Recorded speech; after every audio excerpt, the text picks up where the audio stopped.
اور تم جہاں سے نکلو نماز میں اپنا منہ مسجد حرام کی طرف کر لیا کرو، بے شبہ یہ تمہارے پروردگار کی طرف سے حق ہے، اور تم لوگ جو کچھ کرتے ہو اللہ اس سے بے خبر نہیں۔ اور تم جہاں سے نکلو مسجد حرام کی طرف منہ کر کے نماز پڑھا کرو، اور مسلمانوں تم جہاں ہوا کرو اسی مسجد کی طرف رخ کیا کرو۔ یہ تاکید اس لیے کی گئی ہے کہ لوگ تم کو کسی طرح کا الزام نہ دے سکیں، مگر ان میں سے جو ظالم ہیں وہ الزام دیں تو دیں، سو ان سے مت ڈرنا اور مجھی سے ڈرتے رہنا، اور یہ بھی مقصود ہے کہ میں تم کو اپنی تمام نعمتیں بخشوں، اور یہ بھی کہ تم راہ راست پر چلو۔ جس طرح من جملہ اور نعمتوں کے ہم نے تم میں تمہیں میں سے ایک رسول بھیجے ہیں جو تم کو ہماری آیتیں پڑھ پڑھ کر سناتے اور تمہیں پاک بناتے اور کتاب یعنی قرآن اور دانائی سکھاتے ہیں اور ایسی باتیں بتاتے ہیں جو تم پہلے نہیں جانتے تھے، سو تم مجھے یاد کیا کرو، میں تمہیں یاد کیا کروں گا، اور میرا احسان مانتے رہنا اور میری ناشکری نہ کرنا۔ اے ایمان والو، صبر اور نماز سے مدد لیا کرو، بے شک اللہ صبر کرنے والوں کے ساتھ ہے۔ اور جو لوگ اللہ کی راہ میں مارے جائیں ان کی نسبت یہ نہ کہنا کہ وہ مرے ہوئے ہیں، وہ مردہ نہیں بلکہ زندہ ہیں، لیکن تم کو شعور نہیں۔ اور ہم کسی قدر خوف اور بھوک اور مال اور جانوں اور میووں کے نقصان سے تمہاری آزمائش کریں گے، اور صبر کرنے والوں کو بشارت سنا دو کہ ان لوگوں پر جب کوئی مصیبت واقع ہوتی ہے تو کہتے ہیں کہ ہم اللہ ہی کا مال ہیں اور اسی کی طرف لوٹ کر جانے والے ہیں۔ یہی لوگ ہیں جن پر ان کے پروردگار کی عنایتیں ہیں اور خصوصی رحمت بھی ہے، اور یہی سیدھے رستے پر ہیں۔ بے شک کوہ صفا اور مروہ اللہ کی نشانیوں میں سے ہیں، تو جو شخص خانہ کعبہ کا حج یا عمرہ کرے اس پر کچھ گناہ نہیں کہ دونوں کے درمیان چکر لگائے، بلکہ یہ ایک نیک کام ہے، اور جو کوئی نیک کام کرے تو اللہ قدردان ہے، دانا ہے۔ جو لوگ ہمارے حکموں اور ہدایتوں کو جو ہم نے نازل کی ہیں کسی غرض فاسد سے چھپاتے ہیں، باوجود کہ ہم نے ان کو لوگوں کے سمجھانے کے لیے اپنی کتاب میں کھول کھول کر بیان کر دیا ہے، ایسوں پر اللہ اور تمام لعنت کرنے والے لعنت کرتے ہیں۔ ہاں، جو توبہ کرتے ہیں اور اپنی حالت درست کر لیتے ہیں اور احکام الہی کو صاف صاف بیان کر دیتے ہیں تو میں ان کے قصور معاف کر دیتا ہوں، اور میں بڑا معاف کرنے والا بڑا مہربان ہوں۔ جو لوگ کافر ہوئے اور کافر ہی مرے، ایسوں پر اللہ کی اور فرشتوں کی اور انسانوں کی سب کی لعنت، وہ ہمیشہ اسی لعنت میں گرفتار رہیں گے۔ ان سے نہ تو عذاب ہلکا ہی کیا جائے گا اور نہ انہیں کچھ مہلت ملے گی۔ اور لوگوں، تمہارا معبود ایک ہی معبود ہے، اس بڑے مہربان اور رحم والے کے سوا کوئی عبادت کے لائق نہیں۔ بے شک آسمانوں اور زمین کے پیدا کرنے میں اور رات اور دن کے ایک دوسرے کے پیچھے آنے جانے میں اور کشتیوں اور جہازوں میں جو سمندر میں لوگوں کے فائدے کے لیے رواں ہیں، اور میں جس کو اللہ آسمان سے برساتا اور اس سے زمین کو اس کے مردہ ہو جانے کے بعد زندہ یعنی خشک ہو جانے کے بعد سرسبز کر دیتا ہے، اور زمین پر ہر قسم کے جانور پھیلانے میں اور ہواؤں کے چلانے میں اور بادلوں میں جو آسمان اور زمین کے درمیان گھرے رہتے ہیں، عقل مندوں کے لیے اللہ کی قدرت کی نشانیاں ہیں۔ اور بعض لوگ ایسے ہیں جو غیر اللہ کو اللہ کا شریک بناتے اور ان سے اللہ کی سی محبت کرتے ہیں، لیکن جو ایمان والے ہیں وہ تو اللہ ہی کے سب سے زیادہ دوست دار ہیں۔ اور اے کاش ظالم لوگ جو بات عذاب کے وقت دیکھیں گے اب دیکھ لیتے کہ سب طرح کی طاقت اللہ ہی کو ہے، اور یہ کہ اللہ سخت عذاب کرنے والا ہے۔ اس دن کفر کے پیشوا اپنے پیروں سے بیزاری ظاہر کریں گے اور دونوں عذاب الہی دیکھ لیں گے اور ان کے آپس کے تعلقات منقطع ہو جائیں گے۔ یہ حال دیکھ کر پیروی کرنے والے حسرت سے کہیں گے کہ اے کاش ہمیں پھر دنیا میں جانا نصیب ہو، تاکہ جس طرح یہ ہم سے بیزار ہو رہے ہیں اسی طرح ہم بھی ان سے بیزار ہوں۔ اس طرح اللہ ان کے اعمال حسرت بنا کر دکھائے گا اور وہ دوزخ سے نکل نہیں سکیں گے۔ لوگوں، جو چیزیں زمین میں حلال طیب ہیں وہ کھاؤ، اور شیطان کے قدموں پر نہ چلو، وہ تمہارا کھلا دشمن ہے۔ وہ تو تم کو برائی اور بے حیائی ہی کے کام کرنے کو کہتا ہے، اور یہ بھی کہ اللہ کی نسبت ایسی باتیں کہو جن کا تمہیں کچھ بھی علم نہیں۔ اور جب ان لوگوں سے کہا جاتا ہے کہ جو کتاب اللہ نے نازل فرمائی ہے اس کی پیروی کرو، تو کہتے ہیں نہیں، بلکہ ہم تو اسی چیز کی پیروی کریں گے جس پر ہم نے اپنے باپ دادا کو پایا۔ بھلا اگرچہ ان کے باپ دادا نہ کچھ سمجھتے ہوں اور نہ سیدھے رستے پر ہوں، تب بھی وہ انہی کی تقلید کیے جائیں گے۔ جو لوگ کافر ہیں ان کی مثال اس شخص کی سی ہے جو کسی ایسی چیز کو آواز دے جو پکار اور آواز کے سوا کچھ سن نہ سکے۔ یہ بہرے ہیں، گونگے ہیں، اندھے ہیں کہ کچھ سمجھ ہی نہیں سکتے۔ اے اہل ایمان، جو پاکیزہ چیزیں ہم نے تم کو عطا فرمائی ہیں ان کو کھاؤ، اور اگر اللہ ہی کے بندے ہو تو اس کی نعمتوں کا شکر بھی ادا کرو۔ اس نے تو تم پر بس مرا ہوا جانور اور لہو اور سور کا گوشت اور جس چیز پر اللہ کے سوا کسی اور کا نام پکارا جائے حرام کر دیا ہے۔ ہاں، جو مجبور ہو جائے بشرطے کہ اللہ کی نافرمانی نہ کرے اور حد ضرورت سے باہر نہ نکل جائے، اس پر کچھ گناہ نہیں۔ بے شک اللہ بخشنے والا ہے، رحم کرنے والا ہے۔ جو لوگ اللہ کی کتاب سے ان آیتوں اور ہدایتوں کو جو اس نے نازل فرمائی ہیں چھپاتے اور ان کے بدلے تھوڑی سی قیمت یعنی دنیاوی منفعت حاصل کرتے ہیں، وہ اپنے پیٹوں میں محض آگ بھرتے ہیں۔ ایسے لوگوں سے اللہ قیامت کے دن نہ کلام کرے گا اور نہ ان کو گناہوں سے پاک کرے گا، اور ان کے لیے دکھ دینے والا عذاب ہے۔ یہ وہ لوگ ہیں جنہوں نے ہدایت چھوڑ کر گمراہی اور بخشش چھوڑ کر عذاب خرید لیا۔ یہ آتش جہنم کی کیسی برداشت کرنے والے ہیں۔ یہ اس لیے کہ اللہ نے کتاب سچائی کے ساتھ نازل فرمائی، اور جن لوگوں نے اس کتاب میں اختلاف کیا وہ ضد میں آ کر نیکی سے دور ہو گئے ہیں۔ نیکی یہی نہیں کہ تم مشرق و مغرب کو قبلہ سمجھ کر ان کی طرف منہ کر لو، بلکہ نیکی یہ ہے کہ لوگ اللہ پر اور روز آخر پر اور فرشتوں پر اور اللہ کی کتاب پر اور پیغمبروں پر ایمان لائیں، اور مال باوجود عزیز رکھنے کے رشتہ داروں اور یتیموں اور محتاجوں اور مسافروں اور مانگنے والوں کو دیں، اور گردنوں کے چھڑانے میں خرچ کریں، اور نماز پڑھیں اور زکوٰۃ دیں، اور جب عہد کر لیں تو اس کو پورا کریں، اور سختی اور تکلیف میں اور جنگ کے وقت ثابت قدم رہیں۔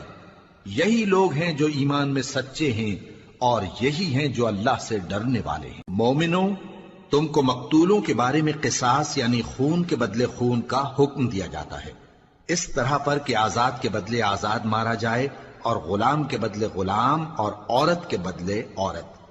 اور اگر قاتل کو اس کے مقتول بھائی کے قصاص میں سے کچھ معاف کر دیا جائے تو وارث مقتول کو پسندیدہ طریق سے قرارداد کی پیروی یعنی مطالبہ خون بہا کرنا اور قاتل کو خوشخوئی کے ساتھ ادا کرنا چاہیے۔ یہ تمہارے پروردگار کی طرف سے تمہارے لیے آسانی اور مہربانی ہے۔ اب جو اس کے بعد زیادتی کرے اس کے لیے دکھ کا عذاب ہے۔ اور اے اہل عقل،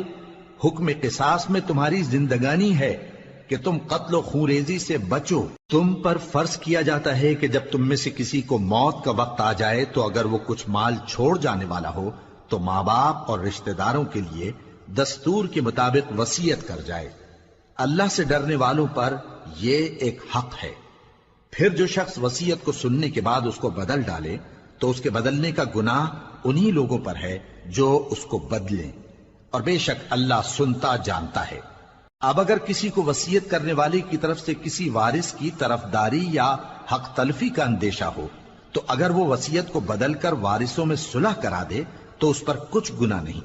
بے شک اللہ بخشنے والا ہے، رحم والا ہے۔ مومنوں، تم پر روزے فرض کیے گئے ہیں جس طرح تم سے پہلے لوگوں پر فرض کیے گئے تھے تاکہ تم پرہیزگار بنو۔ روزوں کے دن گنتی کے چند روز ہیں، تو جو شخص تم میں سے بیمار ہو یا سفر میں ہو تو دوسرے دنوں میں روزوں کا شمار پورا کر لے۔ اور جو لوگ روزہ رکھنے کی طاقت رکھیں لیکن رکھیں نہیں، وہ روزے کے بدلے محتاج کو کھانا کھلا دیں۔ اور جو کوئی اپنی مرضی سے زیادہ نیکی کرے تو اس کے حق میں زیادہ اچھا ہے، اور اگر سمجھو تو روزہ رکھنا ہی تمہارے حق میں بہتر ہے۔ روزوں کا مہینہ رمضان کا مہینہ ہے جس میں قرآن اول نازل ہوا جو لوگوں کا رہنما ہے اور جس میں ہدایت کی کھلی نشانیاں ہیں اور جو حق و باطل کو الگ الگ کرنے والا ہے۔ تو جو کوئی تم میں سے اس مہینے میں موجود ہو چاہیے کہ پورے مہینے کے روزے رکھے اور جو بیمار ہو یا سفر میں ہو تو دوسرے دنوں میں روزے رکھ کر ان کا شمار پورا کر لے۔ اللہ تمہارے حق میں آسانی چاہتا ہے اور سختی نہیں چاہتا، اور یہ آسانی کا حکم اس لیے دیا گیا ہے کہ تم روزوں کا شمار پورا کر لو، اور اس احسان کے بدلے کہ اللہ نے تم کو ہدایت بخشی ہے تم اس کو بزرگی سے یاد کرو اور اس کا شکر کرو۔ اور اے پیغمبر، جب تم سے میرے بندے میرے بارے میں دریافت کریں تو انہیں معلوم ہو کہ میں تو تمہارے پاس ہی ہوں۔ جب کوئی پکارنے والا مجھے پکارتا ہے تو میں اس کی دعا قبول کرتا ہوں، تو ان کو چاہیے کہ میرے حکموں کو مانیں اور مجھ پر ایمان رکھیں تاکہ نیک رستہ پائیں۔ روزوں کی راتوں میں تمہارے لیے اپنی عورتوں کے پاس جانا جائز کر دیا گیا ہے، وہ تمہاری پوشاک ہیں اور تم ان کی پوشاک ہو۔ اللہ کو معلوم ہے کہ تم ان کے پاس جانے سے اپنے حق میں خیانت کرتے تھے، سو اس نے تم پر مہربانی کی اور تمہاری حرکات سے درگزر فرمائی، تو اب تم کو اختیار ہے کہ ان سے مباشرت کرو۔ اور اللہ نے جو چیز تمہارے لیے لکھ رکھی ہے یعنی اولاد، اس کو اللہ سے طلب کرو اور کھاؤ اور پیو، یہاں تک کہ صبح کی سفید دھاری رات کی سیاہ دھاری سے الگ نظر آنے لگے، پھر روزہ رکھ کر رات تک پورا کرو، اور جب تم مسجدوں میں اعتکاف بیٹھتے ہو تو ان سے مباشرت نہ کرو، یہ اللہ کی حدیں ہیں، ان کے پاس نہ جانا۔ اسی طرح اللہ اپنی آیتیں لوگوں کے سمجھانے کے لیے کھول کھول کر بیان فرماتا ہے تاکہ وہ پرہیزگار بنے، اور آپس میں ایک دوسرے کا مال ناحق نہ کھاؤ اور نہ اس کو رشوتاً حاکموں کے پاس پہنچاؤ تاکہ لوگوں کے مال کا کچھ حصہ ناجائز طور پر کھا جاؤ، اور اسے تم جانتے بھی ہو۔ اے پیغمبر، لوگ تم سے نئے چاند کے بارے میں دریافت کرتے ہیں کہ گھٹتا بڑھتا کیوں ہے۔ کہہ دو کہ وہ لوگوں کے کاموں کی میعادیں اور حج کے وقت معلوم ہونے کا ذریعہ ہے، اور نیکی اس بات میں نہیں کہ احرام کی حالت میں گھروں میں ان کے پچھواڑے کی طرف سے آؤ،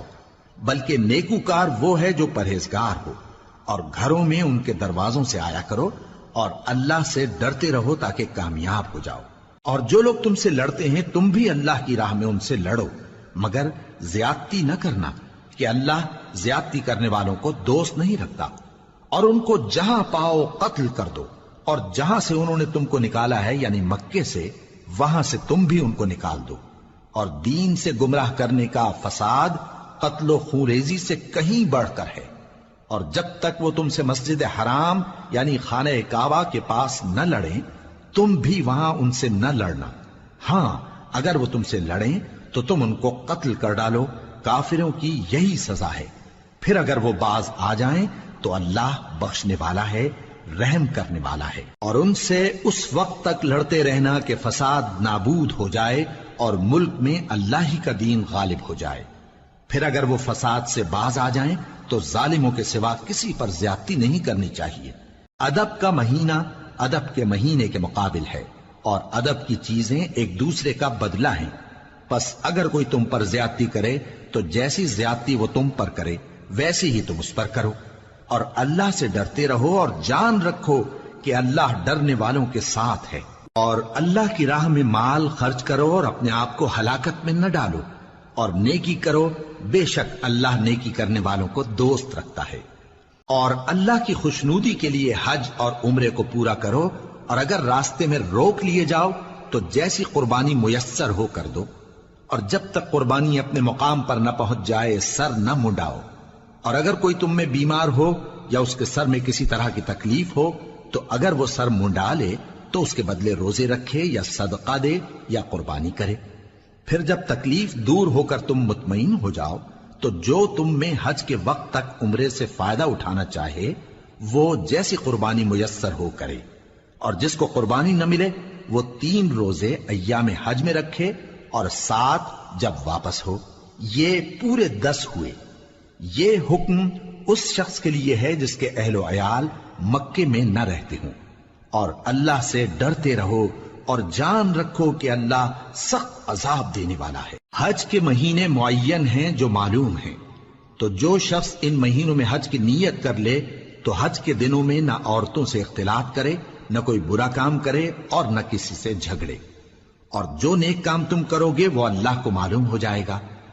اور زاد راہ یعنی رستے کا خرچ ساتھ لے جاؤ، کیونکہ بہترین زاد راہ پرہیزگاری ہے۔ اور اے اہل عقل، مجھی سے ڈرتے رہو، اس کا تمہیں کچھ گناہ نہیں کہ حج کے دنوں میں بذریعہ تجارت اپنے پروردگار سے روزی طلب کرو،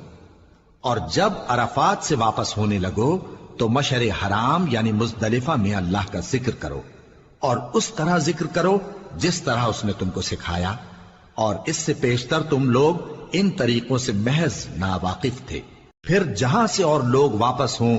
وہیں سے تم بھی واپس ہو، اور اللہ سے بخشش مانگو، بے شک اللہ بخشنے والا ہے، رحمت کرنے والا ہے۔ پھر جب حج کے تمام ارکان پورے کر چکو تو مینا میں اللہ کو یاد کرو جس طرح اپنے باپ دادا کو یاد کیا کرتے تھے، بلکہ اس سے بھی زیادہ۔ اور بعض لوگ ایسے ہیں جو اللہ سے التجا کرتے ہیں کہ اے پروردگار ہم کو جو دینا ہے دنیا ہی میں دے دے، اور ایسے لوگوں کا آخرت میں کچھ حصہ نہیں۔